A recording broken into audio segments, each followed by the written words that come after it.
Got to start talking about the Dallas Cowboys. OTAs wrapping up the first week anyway of OTAs wrapping up today. And yesterday we got our first opportunity to be up there and hear from Brian Schottenheimer for the first time since the draft, hear from several of these players for the first time in even longer. CeeDee Lamb talked to the media briefly. We heard from Kenny Clark. We heard from Quinnen Williams. There was a lot discussed as we start to see what things are going to look like for the 2026 Dallas Cowboys. Yeah, and listen, the thing with OTAs, they're voluntary, right? Like, you're not required to attend them if you're a player, especially if you're a veteran player. But I do love, I mean, we can talk about the George Pickens, but I feel like we could talk about that every day and nothing would really change. Yeah, he was a no-show. No surprise, given the contract dispute this offseason. Yeah, no surprise, not a huge deal. Not a huge deal. Now, if it's mandatory minicamp and he's not there, maybe we ratchet up a notch, which could very well happen, but we'll get there when we get there. As it stands with veterans attending OTAs, I do love it when your starting quarterback, your star receiver, I love when the leaders show up and are there even for the voluntary stuff. Because everybody's got stuff going on. It's you're very close to that summer break before training camp, but to come in and put in these days and these hours are important, especially when you've got so much newness going on. And while the offense doesn't have a ton of change, the defense does. It's still important to be there and ingratiate yourself with the new guys, the newcomers, the new draft picks. Set the standard. They love to use the word standard. In every press conference, I think Dak Prescott said standard in every single time he spoke to us throughout the course of last season. If you want to set the standard, you got to be there, you got to be present, you got to lead, and be accountable. And so I just think the fact that they are there and showing up is just a plus, and I'm not reading too deep into really anything else because it is still early June. It's interesting that you brought up the standard, because Shotty said this yesterday in his press conference that the standard is the standard, and he said that all last season, and I'm like, well, I hope that sentence. You cannot define a word by using the word, sir. The standard is the standard. I mean, it's. But it doesn't mean anything. The onus on himself. But that was part of what was interesting about his comment yesterday. Was I spent all last season saying the standard is the standard, and I didn't do a good enough job of explaining what the standard actually means. Because you can't define a word using the word. Or we just don't need hyperbole. Like, it's just coach speak. I mean, I don't put but stock in any of that. He gave some tenets where he's like, all right, this year we're going to. That was one of his self critiques of last year. Of all right, what does that actually mean? So they're peeling the onion a little bit there, and again critiquing themselves before they get into critiquing the players, which feels like. Right, growth. Because if you're going to lead, if you're going to coach, you need to be clear with your directives to these guys. These are young men. These are not 60-year-old philosophers that can glean based off of the standard is the standard, and I just am magically supposed to know what that means. It is seeing it, is knowing exactly what it is. It is seeing it play out in front of you, guys exhibiting that. So the more guys you can have in your locker room meeting that is good, and if there are guys or not, then you have to take a hard look at that. Which I think probably has a role in the George Pickens contract negotiations. It's not strictly a money thing because there were times last season where he was not meeting their standard. So maybe this is the test for him. But for the most part, the rest of the roster is falling in line. Yeah. Let's get into some of what we heard from the players yesterday, particularly from a defensive standpoint. Let's start with CeeDee Lamb talking about the defense that he has had to face here in the early stages of this offseason program, because it is so new what Christian Parker is bringing to this Cowboys defense and what they are going to do schematically. And CeeDee was asked what it's like to play against this defense. It's annoying. It's been annoying to prepare against, but obviously seeing it in practice every day, I mean, it's kind of unique just seeing different guys communicate and being able to understand and take what they learn from the meeting room and being able to easily translate it on the field. I mean, it's good to go against. It's very tricky, but as for our offenses, we just got to play fast and get to our spots. For your best wide receiver to basically heavily endorse the defensive scheme right out of the gates. What a compliment. It's annoying. It's about as high praise as he could provide. And does seem. I mean, what else is he gonna say? You know, yeah. You know, we what? cooked them. It was easy today. Yeah, like, he's not gonna do that, but still, Our defense is Swiss cheese. Yeah. For him to have that perspective, like, I don't think that he just came up with that on the spot of what's a good thing I can say that makes the defense sound like. I think he's probably been genuinely annoyed at some point in practice, and that's the genesis of that comment, is that something about the scheme as he's been working his way through trying to read what he needs to do on whether it's a hot route or an option route or whatever. And what is the right read here? The fact that it's causing at least that moment of pause, that moment of thought, means that maybe he reads it differently than Dak Prescott read it, or it means, more importantly, come the season, Jalen Hurts reads it differently than fill in the blank, what Dallas Goedert reads the play, whatever. That's what you're looking for. Or it just means the defense was so bad last year that anything other than that is annoying. Can just go up. CeeDee's like, oh my gosh, they're defenders in my way, or they're disguising things. What happened to the sieve? This was so easy last year. Sorry, it was right there. Low-hanging fruit. I must knock it out of the park. It could be that. Or it's just, it's early June. There's newness. There's disguise. There's install still going on right now. The defense that they're going to run schematically is not fully in place, right? Like, this is going to be a developmental process. Like, we might not even see this defense hit its stride until December, which is a while, but you're going to need actual reps in games, and there's only so much you can simulate. But yeah, I do go back to, if at least the intent there with the scheme is to disguise and wreak havoc and not just kind of sit back into a zone, it is going to make things harder for the offense in practice. What's wild is that the Cowboys' offense was as good as it was last year without getting tested in practice by the defense because the defense wasn't good. How much better could this offense be?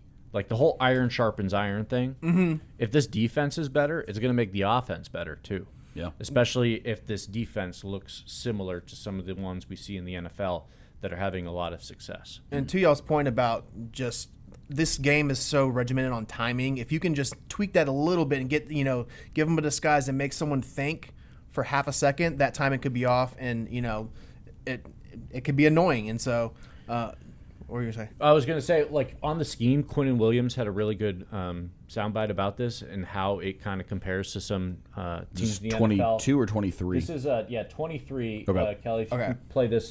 This is Quinnen Williams, Cowboys defensive lineman. The scheme itself, man, you got to see around the league, man. A lot of people who run the same scheme has unbelievable success. You got the Rams, you got Denver, you got the Philadelphia Eagles, and Seattle Seahawks kind of run the similar scheme. So New England Patriots kind of run the similar scheme. So all the top defenses in the league kind of run this scheme, and super excited the way that CP runs it, the meticulous he is, man, the detail he home in, and to be around a great group of guys. I think that's certainly notable when your best defensive player is comparing this defense schematically to the best, to some of the best ones in the NFL. Yeah. Right? Like, that not only is a credit to the defense and what it could look like and taking a big jump. Maybe we're underrating what this defense could be. I think a lot of us want to pump the brakes and be like, listen, last year was so bad, just get up into the top 20. This could be a top 15, top 10 unit, depending on how good Christian Parker is as a coach. But on top of that, you're saying you've got an offense that was so good last year that is now going to face this type of defense in practice every day. A defense that runs the same scheme against a bunch of teams you're going to have to go through to get to the Super Bowl. I know that you shouldn't use that word on the show, but theoretically, you would have to go through those defenses to get to a Super Bowl. So if you're used to doing it. Correct. It certainly lends you to believe that this could prepare the offense just as well as the defense. The thing that strikes me that all these players keep mentioning is how detail-oriented Christian Parker is. And that was something that they mentioned when he brought him in, is he's so finite on the details. And so, I mean, if they can hone that in, who knows what this defense could do. I also loved what P.J. Locke had to say about Christian Parker's persona. I don't know if you guys heard this soundbite. He was actually, P.J. Locke played for Christian Parker in Denver years ago before Parker went to Philly. So he was asking, hey, is he any different? How is he as a coach? How is he, personally, whatever? And he said from a coaching perspective, he's the same. He's the detail-oriented guy you're talking about. He's in the nitty-gritty. He's finding all of the different things that they need to do. Very detailed, very, very detailed was how he described him. Very, very observant. But he said persona-wise, he said, he's swaggier now. He's got the drip going. He's got a different jumpsuit every single. He's like, he always had the Jordan shoe game, but now he's got the drip too. That's what happens when you get paid more. Amazing how that works, right? So Christian Parker, you know what? For good reason, with the way that everybody's talking about this dude right now, Christian Parker's feeling himself a little bit as they get started with OTAs. I bet CP does connections. Why? Because it just seems like the kind like detail oriented. Oh, okay. I see that. As somebody who doesn't play at I need Andrew here. Andrew is my connection. I don't quite understand. Yeah. One other soundbite from the defensive side of the ball and about the defensive side of the ball and about the scheme, also from Quinnen Williams, if we can call up SOT 22. A little bit more from the former New York Jet on what the defense is going to look like this year. All the way around, man. Like you said, 90% of this whole entire defensive staff is turned over, and the guys we brought in from coaches all the way down to the player is unbelievable, man. That's maybe the most important thing about all of this is it is a whole bunch of new. And with how bad the old was, new is... it's welcomed. to go How I Met Your Mother on you, new is always better. They needed some new here in a very, very bad way, and they've got a whole bunch of new from a coaching staff perspective. It's not entirely new from a player perspective, but there's a lot of change. There's a lot of turnover from last year's defensive roster, and they needed that. I always knew you were a Hymnium fan.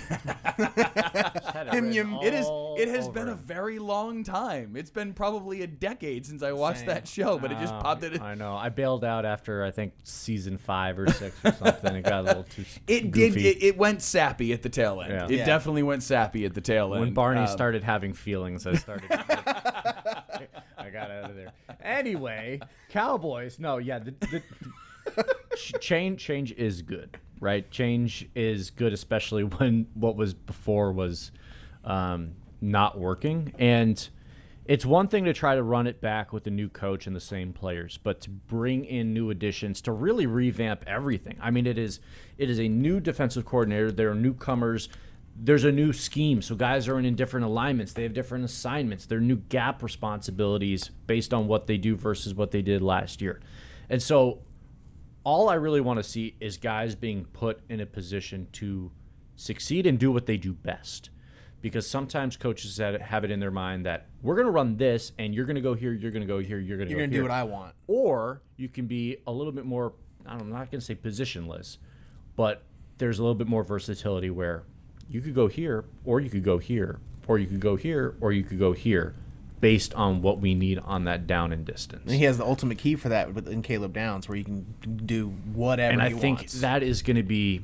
I'm really curious to see what the green dot situation is going to be like with the defense. Typically, it's that middle linebacker.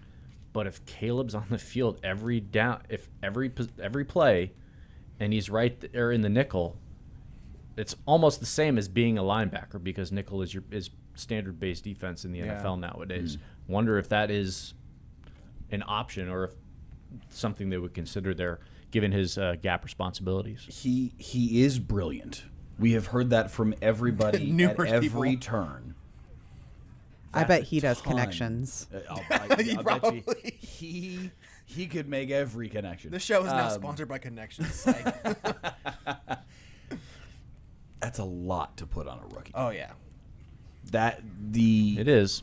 And listen, Shoddy has already sung his praises yesterday about the fact that, hey, has he made mistakes over the course of this first month as a Cowboy? Sure, but he hasn't made the same mistake a second time. Yeah. And I've been working here for 11 years. I will guarantee you nobody that's ever been a manager at Channel 8 will say that I haven't made the same mistake twice. Turn your microphone on. That is, buddy. I do it like we don't have time to get into all the mistakes that this man has made. I'm sure Kelly's got only an hour-long stories show. 4 times a year.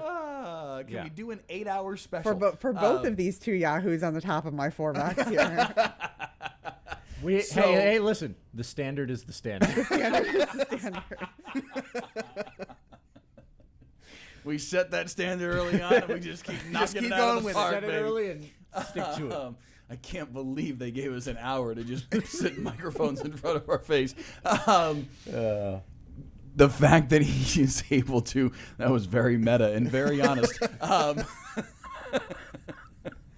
The fact that he is able to, this early on in his career, be making that kind of impact, and to have Brian Schottenheimer talking about him in that way is very impressive. And I do think that he's absolutely. I like how he pumped the brakes, though, on, hey, expectations for him should be high. He's a first-round draft pick. But again, he's a rookie, and and it's June 5th. Like, let's relax on he's the next Ed Reed. It's almost the same conversation you had with AZ Fudd, where it's like, just let them do their thing. Yeah, and because we are in a sports culture where we want immediate results, like before games even happen. Yeah. Before mistakes can even happen. Do you know when people get good at things? They make mistakes first because they can learn from them and grow and get better and not make that same mistake twice. Or they do make it again. They'll probably not make it a third time. There is something to be said with failure leading to success. It's why you see a lot of young teams in playoffs struggle and come up short only to break through later on, because you learn from the journey, right? It's not always linear. Life is not linear. Careers are not, success is not linear. It takes peaks and valleys to kind of grow over time. It's the same with rookies. It's the same with athletes in pro sports. You have to give them time to develop, to hit their lows, to reach their highs. It is not always going to be snap your finger and he's a 5-time All-Pro. He might be one day, but he's not there yet. But I am excited to kind of see his journey unfold, because they just haven't had a player like him in the secondary with what he can do versatility-wise. Yes. In a very long time. He just brings a dynamic that they've sorely needed. Yeah, the potential is very clearly there. Right? Yeah. Everybody just needs to give him an opportunity to actually realize the potential. He doesn't need to realize the potential by October 1st. Yeah. Like, it's okay if, hey, the first 4, 8, 10 weeks of the season, he's just okay because he's 21 years old and he's figuring out how to play in the NFL. Takes a minute. By year 3, I think we're probably going to be talking about this guy in a way that is pretty high cotton. Is that okay? Because like Cowboys fans don't want to wait 8 or 10 weeks to see this guy deliver. But it is, because, like, with all due respect, what Cowboys fans think isn't what is going to be the arbiter of reality. Mm-hmm. Like, if everything worked off of what Cowboys fans think, we'd live in Dak a very Prescott crazy... would have been gone after year 3 or something. Yes. Oh, my gosh. The Cowboys would have 15 Super Bowls. There's people out there who still want Dak Prescott gone. I'm like, what are you talking about? For who? There were people in 2019, maybe even 2020, that were, we need to bring Romo back. Romo's better. It should have been his job all. It's like, guys, he's already working for CBS. Like, move on with your life. It's okay. He's okay. playing in U.S. Open golf amateur tournaments. Like, he is not going back to training camp, dude. What other soundbite to get to from yesterday? It's a quick one. SOT number 21. CeeDee Lamb was asked about the Dallas Cowboys offense and the potential it has for 2026. How much better could this offense be? A lot better. We wasn't number 1 last year.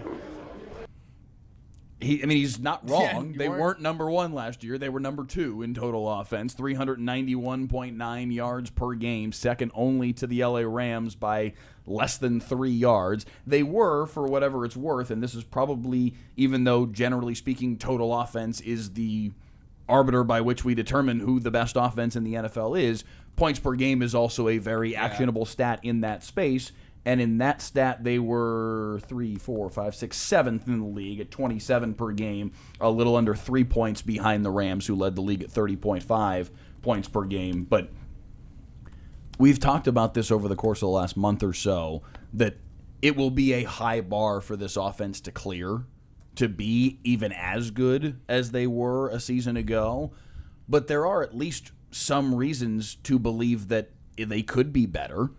They have everybody back.